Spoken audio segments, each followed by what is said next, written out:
को इतने बरसों से कोई औलाद नहीं हुई है, चाहे तो आप ही बांध दीजिए।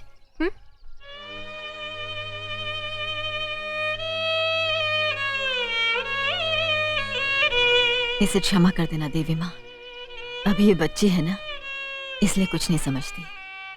इसकी जगह हम आपसे प्रार्थना करते हैं कि जल्द से जल्द हमारी देवरानी की गोद में एक चांद सा बेटा दे देना।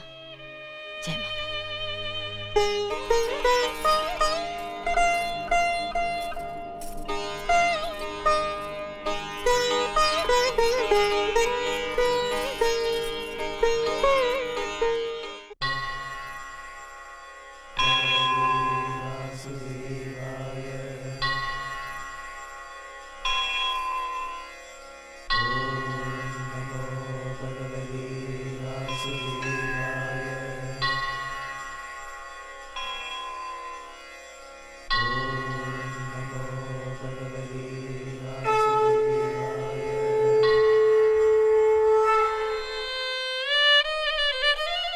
हे प्रभु, 21 जन्म के पापों की सजा मिल रही है मुझे।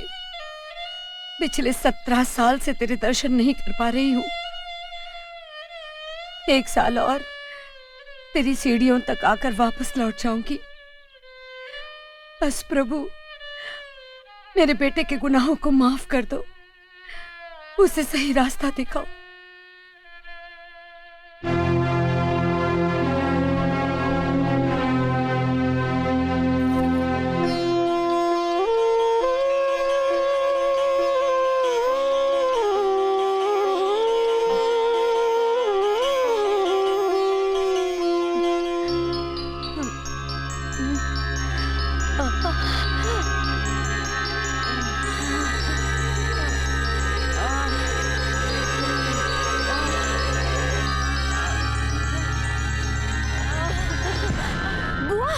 लक्ष्मी,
अरे मुनीम जी देखिए, कोई औरत गिर गई है, पानी के लिए तड़प रही है। पानी, पानी। बहुरानी मत जाइए। क्यों? इनकी कोई मदद नहीं कर सकता क्योंकि बिरादरी से इनके परिवार का बहिष्कार किया गया है। What nonsense! एक औरत प्यास से तड़प कर मर रही है और लोग अपना नियम निभाते रहेंगे। क्या बेहुदा नियम है ये? मीना, मुनीम जी सही कह रहे हैं। ये स्वर्गीय पिताजी का किया हुआ फैसला, इसे कोई तोड़ नहीं सकता। पानी, पानी, पानी,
मालिक, मैं 2 दिन के लिए रामपुर जाना चाहता हूँ। इसमें पूछने की क्या बात है मुनीम जी?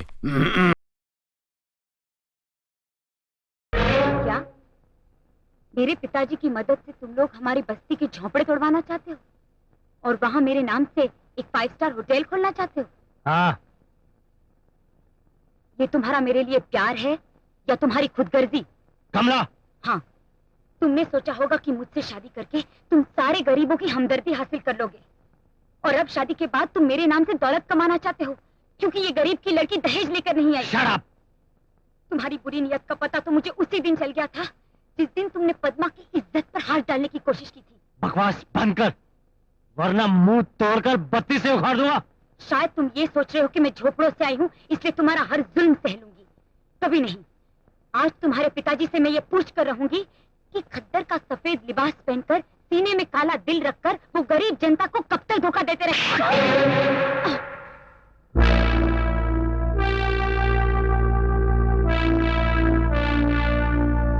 देखिए ससुर जी, अपने बेटे का असली रूप।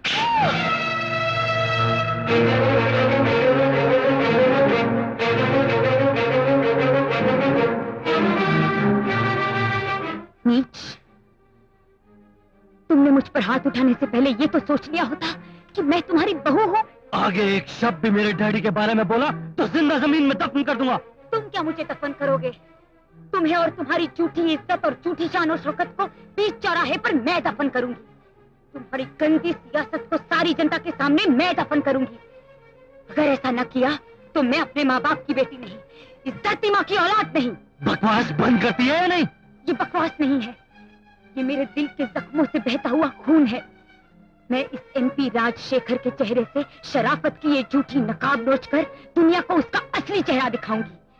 जिन गरीबों के वोटों से ये लीडर बने हैं, उन्हीं गरीबों के जूतों से मार भी खिलवाऊंगी। आज मैं तुझे जान से मार दूंगा। तुम मुझे मार मार के मार भी डालो ना, फिर भी मैं सच बोल कर रहूंगी। Shut up, you rascal! जो पर पट्टी की गंदगी, तेरी इतनी हिम्मत!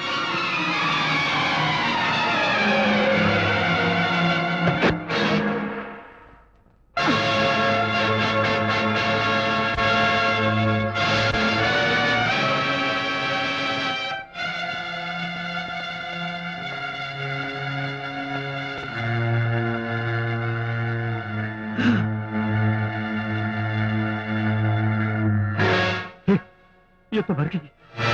अब क्या होगा? अब नीचे जाकर जल्दी से मिट्टी का तेल ले आ, इसे जला देते हैं और लोगों से कहेंगे कि इसने आत्महत्या कर ली। हाँ, लेकिन डैडी, हमारे घर में तो सब गैस के चूल्हे हैं, मिट्टी का तेल कहाँ से लाऊं? अबे गधे की औलाद, कार में से पेट्रोल ले आ, जल्दी कर।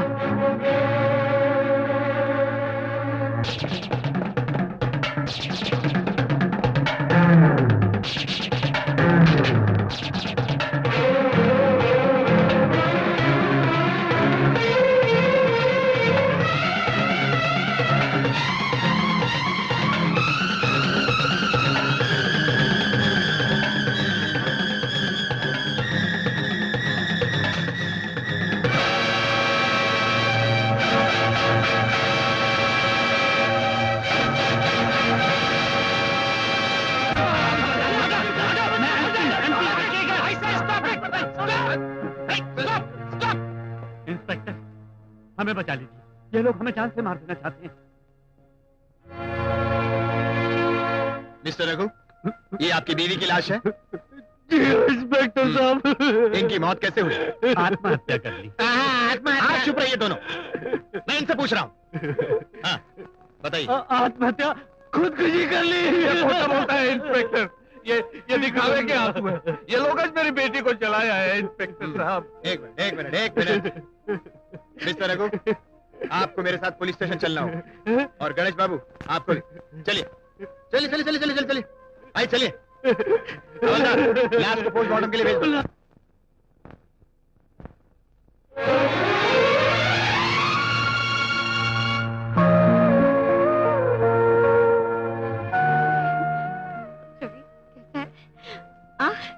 देख तो, दीदी तुझे लेने आई हैं। बड़ी खुशी की बात है। क्यों रे, नाराज हो मुझसे? बिल्कुल नहीं, तुमने अपना फर्ज निभाया और मैंने अपना फर्ज निभाया। अच्छा, अब जेल के सामने खड़े होकर बहस करने से क्या फायदा? चलो घर चलते हैं। नहीं दीदी, मैं उस घर में नहीं जाऊंगा। चल चल, तू गुस्सा में बोल रहा है ना, मुझे मालूम है तू दीदी से बहुत नाराज है। नहीं, आज के बाद मैं अपनी जिंदगी खुद जीऊंगा, अकेले। मतलब तुम अब इतने बहादुर हो गए हो? एक बार जेल जाकर आया हूं ना। तुम्हें अपने परिवार से दूर रहकर क्या मिलेगा? मेरे कारण तुम्हारी इज्जत को बट्टा नहीं लगेगा। अकेले रहकर मेरे अंदर जो इंसान रहता है उसे जिंदा रखने की कोशिश करूंगा। तुम्हें अपने अंदर का इंसान अपने परिवार के इंसानों से ज्यादा प्यारा है। वो इंसान तो मुझे अपनी जिंदगी से भी प्यारा है। वो जिंदा है तो मैं हूं, वो मर गया तो मैं भी मर जाऊंगा। अच्छा बाबा, तो तुम मेरे घर चलती गाड़ी में बैठो। दीदी, जिसने अदालत में बिना डरे इतनी सख्त जबान में जवाब दिए, वो यहाँ क्या नरमी दिखाएगा? रवि, ये बात सच है कि मैं तुम्हें जन्म देने वाली तुम्हारी मां नहीं, लेकिन तुम्हें मां का प्यार देकर बड़ा करने वाली तुम्हारी दीदी जरूर हूं। और इसी नाते तुम्हारी गलतियों पर तुम्हें सजा देने का और तुम्हारी अच्छाइयों के लिए तुम्हें प्यार करने का मुझे पूरा हक है, ये नहीं भूलना। हाय रवि। हाय। चलो, मैं तुम्हें लेने आई हूँ। चलो। रवि।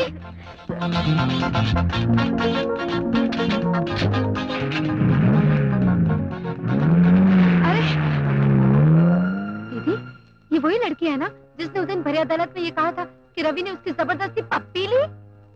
लेकिन दीदी, उसके बाद तो रवि जेल चला गया, फिर ये उसको कहाँ मिली? दोनों में प्यार कब हुआ? मेरा तो माथा घूम गया। ये आजकल की लड़कियों पर तो विश्वास ही नहीं करना चाहिए। नहीं, ये झूठ है। मैंने अपनी मर्जी से कमला से शादी की थी, फिर मैं उस देवी की कैसे हत्या कर सकता हूँ? ये मेरे खिलाफ साजिश है। ये नालायक, एक तो बेरहमी से मेरी बेटी का खून किया और ऊपर से दुनिया के सामने मगरमच्छ सरी का आंसू गिराकर बचना चाहता है। Order, order.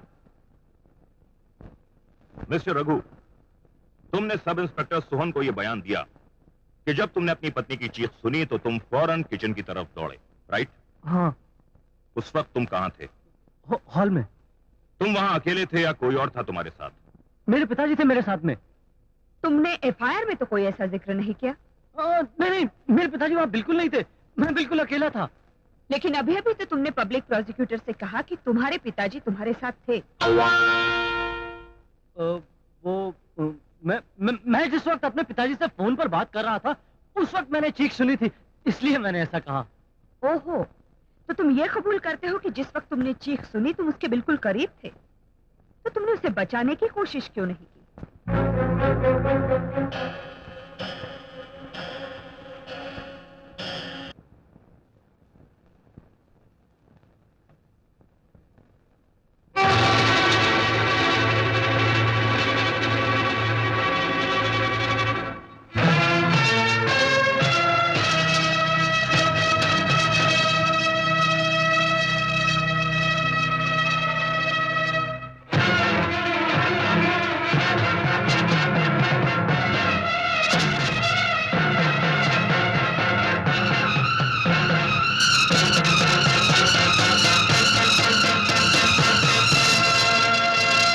पथरा क्यों गई?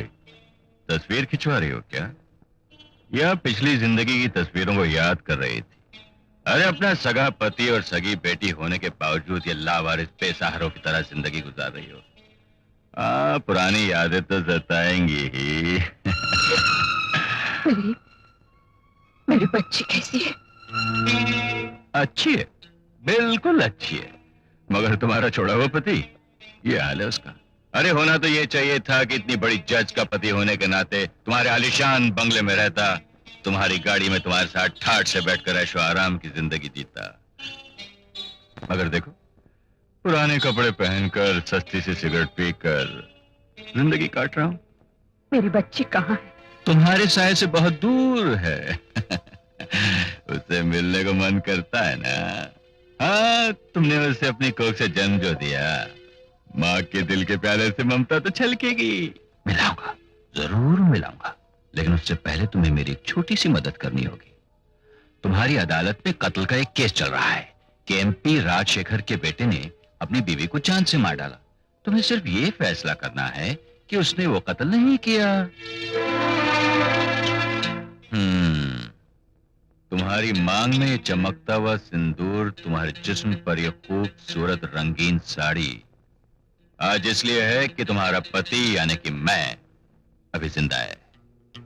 इसलिए अपने सुहाग को, अपनी शान और शौकत को जिंदा रखने के लिए तुम्हें मेरी मदद करनी ही होगी। करोगी तो तुम्हारी बेटी की जिंदगी सुधर सकती है, और नहीं तो तुम अपनी बेटी की शक्ल जिंदगी भर नहीं देख सकोगी। इतने साल बीत जाने पर भी तुम्हारा ये रवैया नहीं बदला। जहरीले नाक के दांत उखाड़ दिए जाएं तो भी वो डसने की कोशिश जरूर करेगा। तुम तो मुझे एक बार इस तरह डस चुके हो कि मेरी जिंदगी तबाह हो गई, सब कुछ लुट गया। उस जहर का असर उतारते उतारते बरसों गुजर गए। मैं बेजान सी होते हुए भी जी रही हूँ। आज तुम फिर डसने आए हो। मेरी बेटी के लालच में मुझसे कानून और इंसाफ का खून करवाना चाहते हो? हरगिज नहीं, मैं गलत फैसला कभी नहीं करूंगी। ज्यादा भाषण देने की कोई जरूरत नहीं। एक बार फिर अच्छी तरह से सोच लो। अगर मैंने ठान ली तो जिंदगी भर तुम अपनी बेटी की तस्वीर भी नहीं देख सकोगी। गेट आउट ऐसे। गेट आउट मत करो। मैं बड़ी हरामी चीज हूँ, किसी का पीछा इतनी आसानी से नहीं छोड़ता। अरे अरे अरे बस करो बस करो बस करो। क्यों तकलीफ देती हो चपरासी को? मैं खुद जाता हूं। तुम औरत नहीं, पत्थर पत्थर, समझी?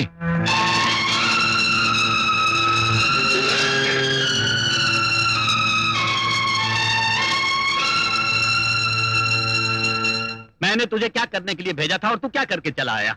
मैंने तुझे मामला सुलझाने के लिए भेजा था और तूने जज को भड़काकर मामले को और भी उलझा दिया। एक बात बताओ मदन बाबू, तुम्हारी पत्नी ने तुमको छोड़ा क्यों यार? अरे इस वक्त ये बात पूछने की है क्या? जिस तरह तेरी पत्नी ने तेरी टांग तोड़ दी, उसी तरह इसकी पत्नी ने इसको छोड़ दिया। ये सब अपोजिशन वालों की उड़ाई हुई बातें हैं। अब आप भी इस पे विश्वास करते हैं तो मेरे सीने में सुइयां चुभने लगती हैं। मेरी टांग मेरी पत्नी ने तोड़ी थी। मेरी टांग तो आजादी की जंग लड़ते हुए टूटी थी। अरे जा जा, मुझसे बंडल मत फेंक। मैं तेरे को अच्छी तरह जानता हूँ। आजादी की लड़ाई के वक्त तू दारू की दुकान के सामने सीख कबाब बनाया करता था। मैं भूला नहीं। और मैं भूल गया हूँ क्या? तुम भी चड्डी बनियान पहन के उसी दारू की दुकान में चना बेचा करते थे। हाँ। खामोश, मैं मुसीबत में फंसा हुआ हूँ और तुम हिस्ट्री दोहरा रहे हो। अरे घबरा मत, मैं तुम्हें एक ऐसे आदमी से मिलाऊंगा जो तुम्हारी सारी मुसीबतें दूर कर देगा। कौन है वो? आपसे भी ज्यादा लुच्चा। नाम क्या? King Kong.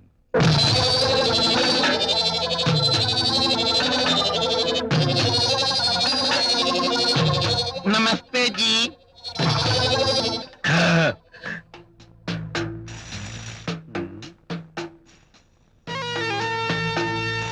ये आंखें फाड़ फाड़ के तुम लोग अपन को क्या देख रहा है? अजी कुछ नहीं, हम तो समझे थे कि किंग कॉन्ग 7 फुट का आदमी होगा, 400 केजी वजन, 80 इंच की छाती, मोटे मोटे दंत और बड़ी बड़ी मूछें। लेकिन आप तो बिल्कुल दुबले पतले निकले। पतली तो तलवार भी होती है, लेकिन जब मयान से बाहर निकलती है तो दूसरे की गर्दन काट के ही वापस अंदर जाती है। ये अड्डा अपुन का मयान है और अपुन इसकी तलवार है। लेकिन जब अपुन बाहर निकलता है तो दूसरा सीधा कब्रिस्तान पहुंच जाता है। Sir sir sir sir sir sir, उस मर्डर केस के लिए हमने जो गवाह भेजा था वो भाग गया। हरामी साले!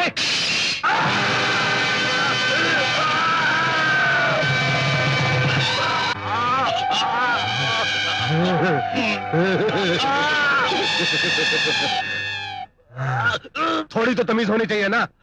जब दो बड़े आदमी आपस में बात कर रहे थे तो कुत्ते की तरह बीच में आके बकबक करने लगा।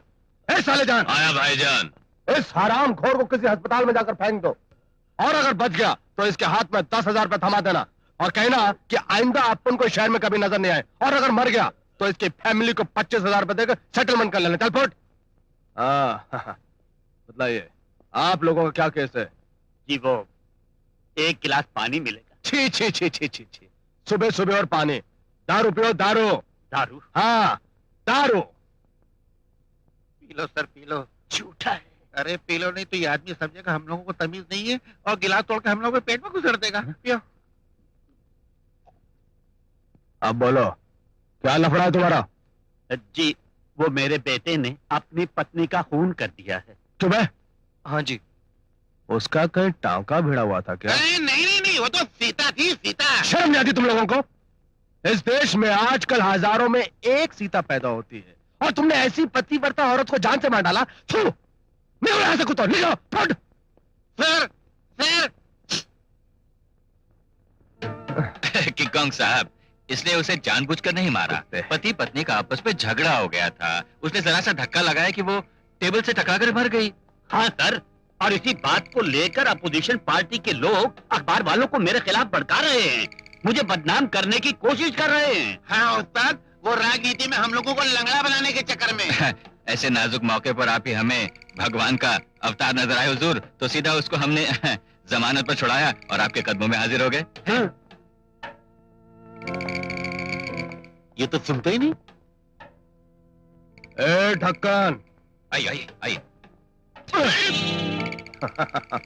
अपुन तुम्हारा केस टेकअप करता है। हाँ, जी जी सर, हमें बड़ी खुशी हुई। अब आप बाहर चलकर उस जज से मिलकर हमारा मामला सुलझा दीजिए। बाहर? अपुन अगर बाहर निकलेगा तो कयामत हो जाएगी। या तो अपुन का मर्डर हो जाएगा, नहीं तो सामने वाले का मर्डर हो जाएगा। मर्डर्स, ऑल मर्डर्स, खूनम खून लालम लाल। लेकिन सर, हमारे केस का क्या होगा? अरे ये केस अपुन को छोड़ो तुम। ए साले जा आया भाईजान। सर वो रावण के औलाद को लेकर आओ।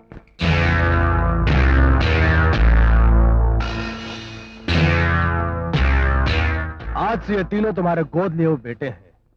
इनका खाना पीना सोना होना सब तुम्हारे ऊपर। मगर ये पनिशमेंट कैसी? पनिशमेंट नहीं, सेटलमेंट। वो जज खुद तुम्हारे बेटे को लेकर तुम्हारे घर पर आएगी और बोलेगी, एमपी साहब ये लो तुम्हारा बेटा, केस खलास, फिनिश। और अब तुम लोग बेफिक्र होकर यहाँ से फूट लो।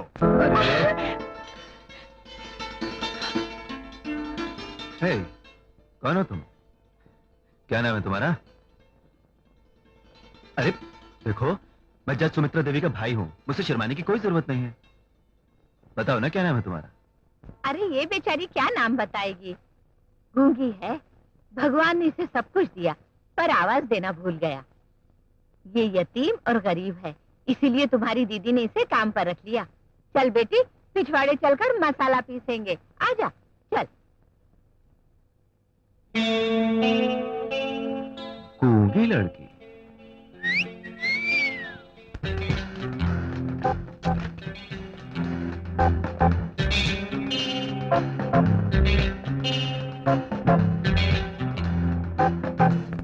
इस बार दिवाली के कपड़ों ने मेरा तो दिवाला निकाल दिया। 10,000 की टांग दे गए। अजी अपने बीवी बच्चों के लिए तो खर्च किया है, किसी और के लिए नहीं। मुझे उस बात का दुख नहीं है, दुख है तो इस बात का कि जब मैं एमएलए था तो सब कुछ मुफ्त में मिल जाया करता था, कोई चीज खरीदनी नहीं पड़ती थी। अब सब कुछ खरीदना पड़ रहा है। कुर्सी भी टांग दे गई। जा तू पानी लेकर आ। तू जाना ऐसे जाना।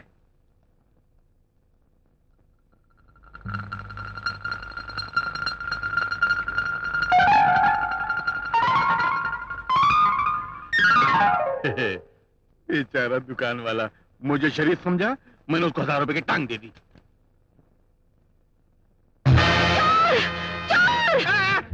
मैं चोर नहीं हूँ। कौन है? कौन है? मैं आ रहा हूँ, अभी आया, आ रहा हूँ रे। कौन है? सुनते हो? रसोई में कोई चोर छिपा है। पिताजी आप ऐसा कीजिए, अंदर जाके फौरन चोर को पकड़ लीजिए। नहीं बेटी, ऐसे मौके पे जज्बात से काम नहीं लेना चाहिए। तू एक काम कर, तू उस चोर को पकड़ के रख, मैं मेरी पिस्तौल लेकर आता हूँ। अच्छा। तू खड़े खड़े क्या मुंह देख रही है? जा पुलिस को बुला ले।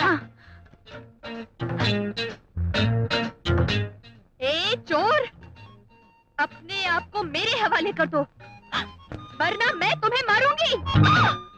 हाँ, मैं कह रही हूँ, मैं तुम्हें मारूंगी। आखिरी बार कह रही हूँ, अपने आप को मेरे हवाले कर दो, वरना।